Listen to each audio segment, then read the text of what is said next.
March 1938. A German citizen sits down to write in his diary after hearing news of the Anschluss, the annexation of Austria. This man is no Nazi. He has criticized the regime privately. He despises Hitler's methods, yet tonight he writes that he wept with joy. Not to want this achievement just because Hitler accomplished it, he writes, would be folly. Another German, a social democrat who has opposed the Nazis from the beginning, overhears two workers talking in 1944. The war is going badly. Allied bombs are destroying German cities. The workers say they have themselves to blame for what's happening. They treated the Jews badly, and now the Jews and their friends around the world are retaliating. There's no remorse in their voices, just acceptance of what they believe is inevitable payback.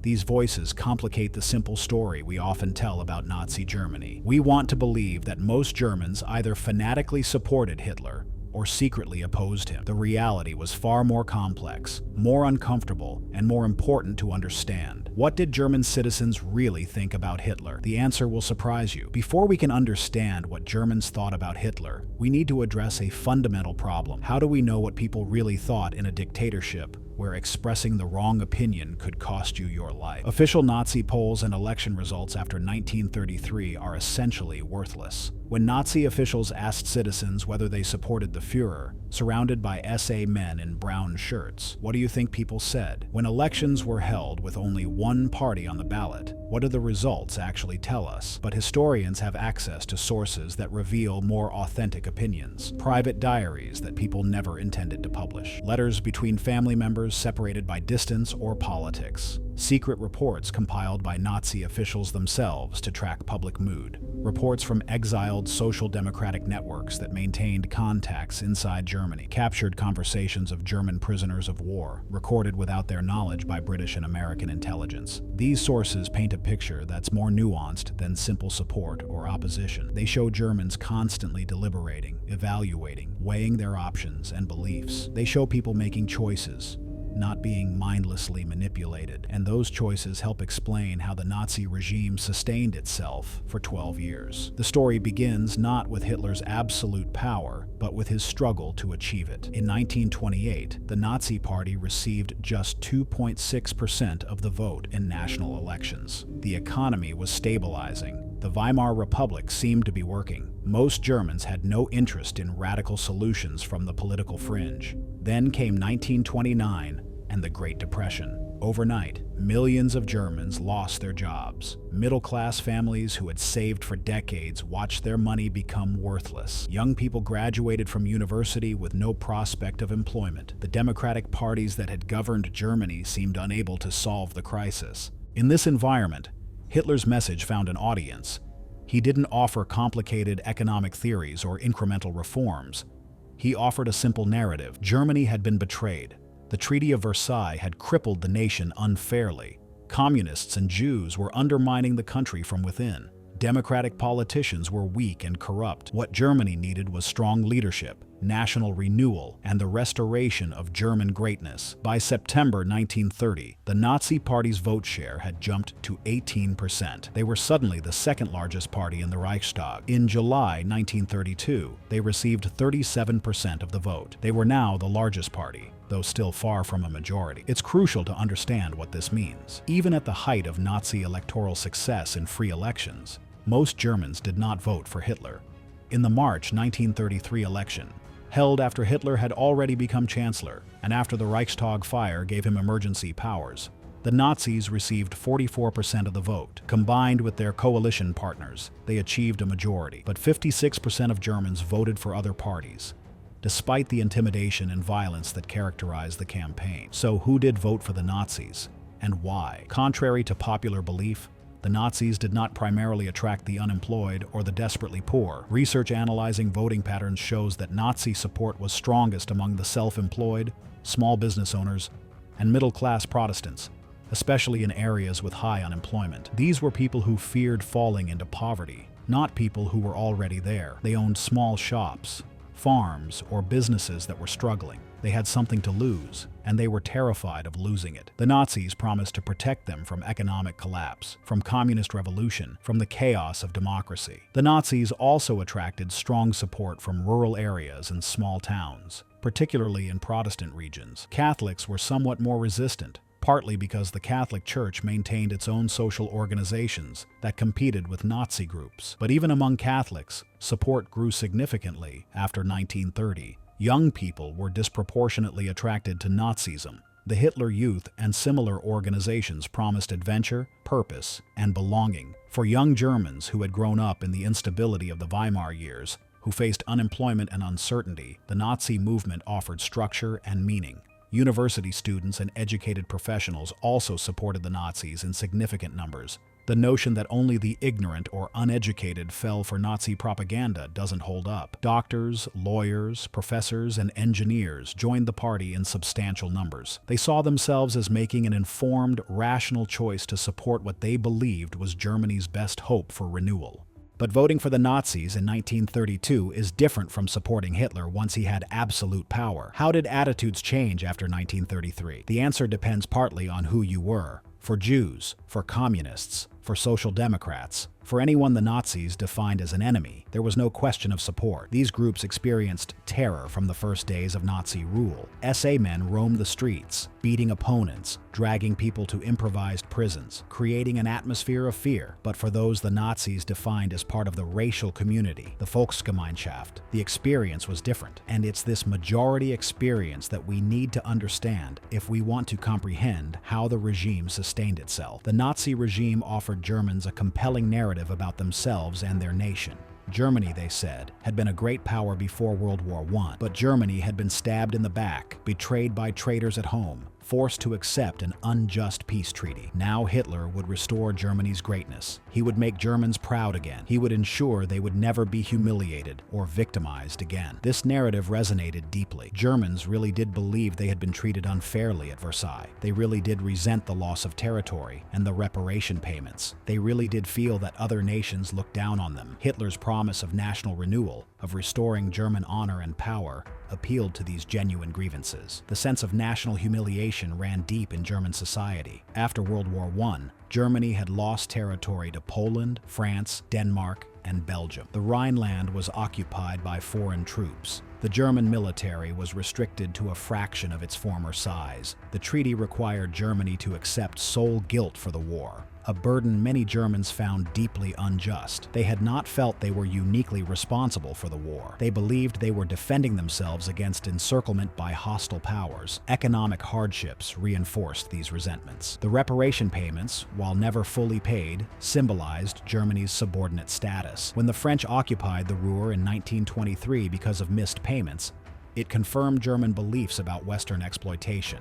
The hyperinflation that followed destroyed middle-class savings and created lasting economic trauma. The Nazis didn't have to create these resentments. They simply had to tap into them, to channel them, to offer a narrative that made sense of German suffering and promised redemption. Every German over the age of 30 had personal memories of defeat, revolution, hyperinflation, and depression. The Nazis told them these experiences weren't their fault. Germany had been victimized by others: Jews, communists, corrupt democratic politicians, hostile foreign powers. But now, under strong leadership, Germany would rise again. And in the early years of Nazi rule, Hitler delivered visible results. Unemployment dropped dramatically. The economy recovered. Major public works projects employed millions. The Autobahn network expanded. Germany rearmed, providing jobs in weapons industries. For many Germans, their material circumstances improved noticeably between 1933 and 1937. The economic recovery was real, though its causes were complex. The Depression had already bottomed out by 1933. Recovery would likely have occurred regardless of who governed Germany. But the Nazis received credit for improvements that would have happened anyway, while their massive public works programs and rearmament spending accelerated recovery. Germans experienced rising employment, growing wages, and renewed economic confidence. They associated these improvements with Hitler's leadership. Then came the foreign policy successes. In 1935, Hitler announced that Germany would no longer abide by Versailles Treaty military restrictions. France and Britain protested, but did nothing. In 1936, German troops marched into the Rhineland,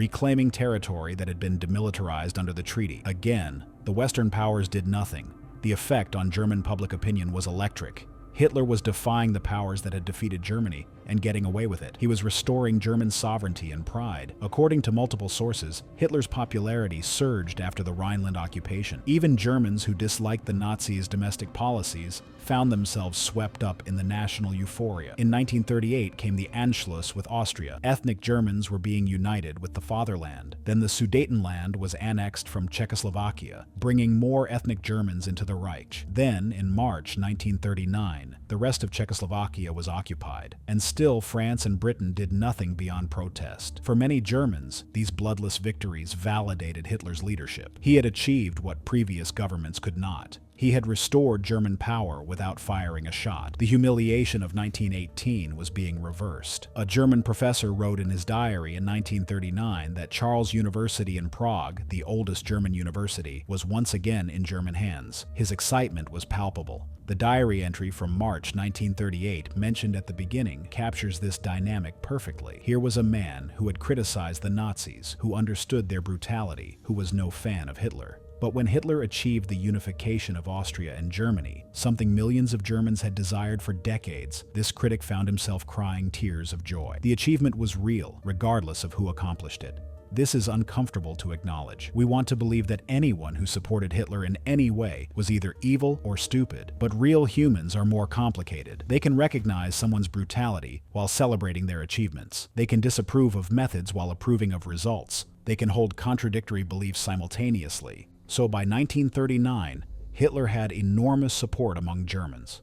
But what about the darker aspects of the regime? What did ordinary Germans think about the persecution of Jews? The answer varies by time period and by individual, but some patterns emerge. Most Germans were aware of the discrimination against Jews. The Nuremberg laws of 1935 were public policy. Jews were excluded from professions, from universities, from public life. Jewish shops were marked. Jews were required to carry identification. This was not hidden. The violence of Kristallnacht in November 1938 was also public. Synagogues burned. Jewish shops were destroyed. Jews were beaten in the streets. Thousands were arrested. This happened in cities and towns across Germany, visible to anyone who walked outside. German reactions varied. Some participated enthusiastically. Some approved from a distance. Some felt uncomfortable but did nothing. Some privately disapproved but publicly remained silent. A very small number actively helped Jewish neighbors or protested. What's clear from private letters and diaries is that many Germans accepted the basic premise of Nazi anti-Semitism, even if they didn't approve of violence. They believed Jews had too much influence. They believed Jews were somehow different, not fully German. They accepted the idea that limiting Jewish participation in German life was reasonable policy. This passive acceptance was crucial to the escalation of persecution. Germans didn't need to become fanatic anti-Semites themselves. They just needed to not care enough to object. They needed to prioritize their own comfort and safety over the rights of their Jewish neighbors. And most did exactly that. The Nazi regime tracked public opinion carefully. Secret reports show that in 1937, enthusiasm for Nazi activities was declining. Contributions to Hitler's birthday present were poor. Crowds at party celebrations were lukewarm. The Italian ambassador reported that Hitler had little genuine popularity in Berlin. This matters because it shows the regime's support was not monolithic or unchanging. Germans could be unenthusiastic about Nazi party activities while still supporting Hitler's broader goals. They could be tired of propaganda and rallies while still approving of German expansion and rearmament. Then came September 1939 and the invasion of Poland. This was different from previous actions. This meant war with France and Britain. And initially, public mood was anxious. Germans remembered World War I. They remembered defeat and suffering. They didn't want another war. But the Polish campaign was over in weeks. Then came the stunning victory over France in 1940. France, which had fought Germany to a standstill for 4 years in World War I, collapsed in 6 weeks. The German army had done what seemed impossible. Hitler's gamble had paid off spectacularly. After the fall of France, Hitler could have declared himself a god and found willing believers. His popularity reached its absolute peak. Even Germans who had opposed him from the beginning struggled with the cognitive dissonance. How could someone they considered a dangerous demagogue achieve such extraordinary success? Understanding German opinion during the war years becomes more difficult because sources are scarcer and more compromised. Letters were censored, diaries were dangerous to keep, public dissent could mean arrest or worse. But some sources survived, and they reveal important patterns. German soldiers' letters home, captured and analyzed by historians, show a mixture of confidence, propaganda, and genuine ideological commitment. In the early war years, especially during the invasion of the Soviet Union, many soldiers believed they were fighting a just war against Jewish Bolshevism. They absorbed and repeated Nazi racial ideology. They described Soviet peoples in dehumanizing terms. But these same letters show evolution over time. As the Soviet campaign bogged down, as casualties mounted, soldiers began expressing grudging respect for Soviet resistance. The certainty of early victories gave way to doubt. By 1943, after Stalingrad, even propaganda couldn't hide that Germany was in trouble. Secretly recorded conversations of German prisoners of war, discovered decades later in British and American archives, reveal unguarded opinions. High-ranking officers discussed military operations, atrocities, and the final solution. Some were aware of mass murder of Jews. Opinions about these atrocities varied. Some expressed approval, some expressed discomfort. Some discussed them as practical necessities of war. What these conversations make clear is that knowledge of mass murder circulated among the German military elite. The claim that Germans didn't know what was happening in the East doesn't hold for military leaders. Whether they approved or not, they knew. For civilian populations, knowledge was more variable, but still substantial. A German diarist named Friedrich Kellner, a justice inspector and social democrat who opposed the Nazis from the beginning, kept detailed records of what he learned about atrocities. His sources included the Nazi Party newspaper, illegal radio broadcasts, conversations with people, and gossip. Kellner's diary is important because he was an ordinary citizen, not part of the government or military. Yet he documented knowledge of mass killings of Jews, Poles, and Slavs. If he knew, living in a small town, what did others know? His diary suggests that information circulated despite censorship. People talked. Soldiers on leave told stories. Rumors spread. The mechanisms of information flow in Nazi Germany were more complex than total censorship. Soldiers wrote letters home. They weren't supposed to discuss military operations or atrocities, but they did, often in coded or euphemistic language. A soldier might write about special actions in the East. Family members could read between the lines. People listened to foreign radio broadcasts despite the risk. The BBC German service reported on Nazi crimes. Those who listened shared what they heard with trusted friends or family members. Information spread through social networks. People witnessed deportations. Jews disappeared from neighborhoods. Apartments were emptied. Property was confiscated. These events happened in public view. Germans could see the synagogues that had been burned. They could see the empty shops. They could notice the absence of former neighbors. The question isn't really whether Germans knew. Enough information was available that most Germans who wanted to know could learn at least the general outline of what was happening. The question is whether they cared and whether they felt responsible. The answer, for most, appears to be that they didn't care enough to risk anything for people they had been taught to see as enemies or outsiders. And they didn't feel responsible for actions taken by the state in their name, but not by their direct participation. As the war turned against Germany after 1942, public opinion shifted. The initial confidence gave way to anxiety, then fear, then desperation. Allied bombing devastated German cities. The Eastern Front collapsed. American and British forces advanced from the West. In this context, Germans' relationship with Hitler and the regime became increasingly complex. Many Germans still supported Hitler personally, even as they recognized Germany was losing. The propaganda about fighting to the last man resonated because the alternative, German defeat and occupation, genuinely terrified them. Private comments recorded by Nazi security services show growing criticism of party officials and specific policies, but often coupled with continued faith in Hitler himself. The Führer was still seen as separate from his subordinates, still believed to be doing his best for Germany, even if those around him failed. A woman in an air raid shelter in April 1944 was overheard saying that Hitler had it easy with no family to take care of. If everything went wrong with the war, she said, he would let Germans sit in the dirt and end his own life. There's bitterness in this comment, but also an acknowledgement that Hitler would escape responsibility, while ordinary Germans suffered the consequences. By March 1945, with defeat imminent, a German was recorded saying that if it had been known in 1933 that events would come to such a head, Hitler would never have been elected. This is a crucial admission. It suggests recognition that the choice made in 1933 had led to catastrophe, but it also deflects responsibility, implying Germans couldn't have known that they were misled rather than complicit. When Germany surrendered in May 1945, Hitler's support essentially vanished overnight. The man who had been revered by millions became someone almost no one would admit to supporting. This rapid shift suggests that much of the support during the war had been driven by nationalism, by fear of defeat, by the coercive pressure of living in a dictatorship, rather than genuine devotion to Hitler personally. After the war, Allied occupation authorities conducted surveys trying to understand German attitudes. These surveys, carried out by American and British organizations, asked Germans about their experiences under Nazism, their opinions about Hitler, and their understanding of Nazi crimes. The results were disturbing. Significant percentages of Germans said that National Socialism had been a good idea, badly executed. Many said Germany would have been better off without the war, implying that Nazi domestic policies were acceptable if only Hitler hadn't been so aggressive internationally.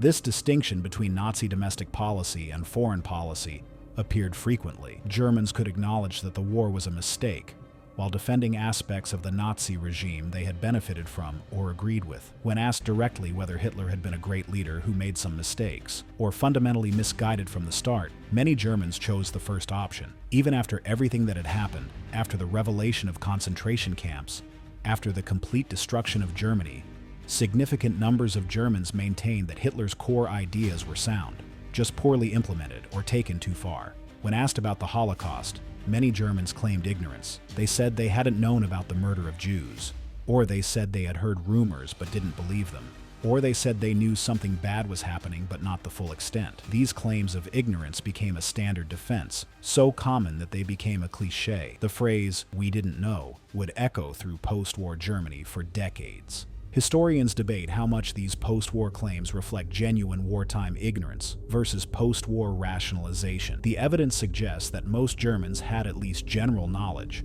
that Jews were being killed in large numbers in the East. Whether they knew the specific details of gas chambers or the scale of 6 million deaths varied. But claiming complete ignorance seems implausible given the amount of information that circulated, the visible disappearance of Jewish populations, and the accounts from soldiers returning from the Eastern Front. The Allied denazification programs attempted to hold Germans accountable for Nazi crimes. Germans were required to fill out questionnaires about their Nazi Party membership and activities. Those deemed significantly involved in Nazi crimes faced prosecution, loss of employment, or restrictions on their civil rights. But the program faced enormous practical challenges. How do you process millions of questionnaires? How do you determine who was a serious Nazi and who was merely going along? Many Germans felt the denazification process was unfair. They argued that most people had joined Nazi organizations because it was required for employment or social acceptance, not because they were true believers. They pointed out that if everyone who had any Nazi affiliation was punished, Germany would be ungovernable. These arguments had some validity, which made the project of assigning responsibility extraordinarily difficult. What's perhaps more honest in some survey responses is the admission that people didn't want to know. They didn't ask too many questions. They didn't seek out information. They focused on their own survival and their own families. In the brutal calculus of wartime, the fate of Jews seemed distant and abstract, compared to immediate concerns about food, bombs, and soldier sons on the Eastern Front. This admission of deliberate ignorance, of choosing not to know, may be closer to the truth than claims of complete unawareness. Years later, when elderly Germans were surveyed about their experiences, patterns emerged. Younger people who had been children or adolescents during the Nazi years showed higher levels of support for Nazi ideology. They had been intensively indoctrinated in schools, in the Hitler Youth. In every aspect of their lives, they had fewer pre-existing beliefs to counteract Nazi propaganda. Older Germans who had formed their political views before 1933 were more likely to maintain some critical distance from Nazi ideology, even if they went along publicly. The Social Democrat who cried tears of joy at the Anschluss, while still recognizing his opposition to Hitler, represents this category, someone with conflicting loyalties and complex responses. So what can we conclude about what German citizens really thought about Hitler? First, support was never monolithic. Even at Hitler's peak popularity, there were Germans who resisted, who maintained their opposition, who helped victims of Nazi persecution. These people existed, and their resistance was real and important, even if they were a small minority. Second, most Germans were neither fanatic Nazis nor secret resistors. They were people trying to navigate an increasingly authoritarian system while dealing with their own economic concerns, family obligations, and personal fears. They made compromises. They went along when it seemed necessary. They celebrated achievements they agreed with while ignoring or tolerating aspects they found uncomfortable. Third, Hitler's support was highest when he delivered on his promises. Economic recovery, national prestige, military victories all boosted his popularity. When the war turned against Germany, support eroded, though not as quickly or completely as one might expect. Fourth, the Nazi regime didn't rely primarily on terror to maintain support, at least not among those defined as part of the racial community. It offered real benefits, cultivated genuine enthusiasm, and tapped into authentic German grievances and aspirations. Terror was certainly part of the system, but it was targeted at specific groups, not applied universally. Fifth, Germans were more actively involved in making choices about Nazism than comfortable narratives of seduction or brainwashing suggest. People debated, evaluated, and made decisions about what to believe and how to act. Those decisions were constrained by circumstances and influenced by propaganda, but they were still decisions. Sixth, knowledge of Nazi crimes was more widespread than post-war claims of ignorance suggest. The information was available to those who sought it, or even to those who simply paid attention to what was around them. Seventh, anti-Semitism, while not universal, was widespread enough that the persecution of Jews didn't provoke the kind of public opposition that might have constrained the regime. Many Germans accepted the basic premises of Nazi racial ideology, even if they didn't personally participate in violence. Eighth, nationalism and fear of defeat sustained support for the war effort, even when support for Nazi Party activities declined. Germans fought not just for Hitler or for Nazi ideology, but for Germany itself, or for what they believed Germany represented. Ninth, the rapid collapse of pro-Hitler sentiment after defeat suggests that much wartime support was instrumental, rather than ideological. People supported Hitler as long as he seemed to be serving German interests. When that failed, support evaporated. And finally, the readiness with which Germans claimed post-war ignorance or innocence suggests the psychological difficulty of confronting complicity. It was easier to claim not to have known, to say Hitler misled everyone, to present oneself as a victim of Nazi propaganda rather than an active or passive participant in a criminal regime. The story of what German citizens thought about Hitler is not simple or comforting. It doesn't fit neatly into categories of perpetrators and victims, supporters and resistors. Most Germans existed in a complex middle ground, making compromises, rationalizing choices, prioritizing their own survival and that of their families over abstract principles, or the welfare of stigmatized groups. This matters not because we should excuse or minimize German responsibility for Nazi crimes. Germans made choices that enabled those crimes, even if most weren't directly involved in carrying them out. Understanding that they were making choices, not being mindlessly manipulated, actually increases rather than decreases responsibility. It matters because the mechanisms that allowed the Nazi regime to function, active support from some, passive acceptance from many, and willful ignorance about what was being done in their name, are not unique to 1930s and 1940s Germany. These patterns appear in different forms in different societies. Understanding how they worked in Nazi Germany helps us recognize them elsewhere.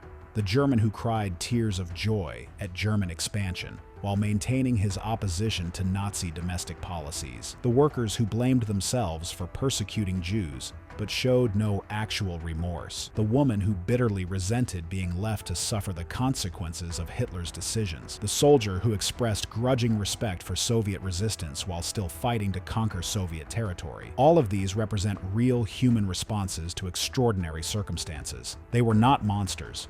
They were people who made choices that contributed to monstrous outcomes, and that, perhaps, is the most disturbing lesson. The Nazi regime did not require a nation of fanatics. It required only enough true believers to set direction, enough careerists to implement policies, and enough ordinary people willing to prioritize their own comfort over the rights and lives of others. When we ask what German citizens really thought about Hitler, we're asking how ordinary people become complicit in extraordinary evil. The answer is complicated, uncomfortable, and essential to understand. They thought many different things at different times, but enough of them thought, or convinced themselves to think, that Hitler's regime served their interests, or at least didn't threaten them personally, that they enabled it to function for 12 years, and commit crimes that shocked the world. Understanding their thoughts, in all their complexity and contradiction, is not about excusing their choices.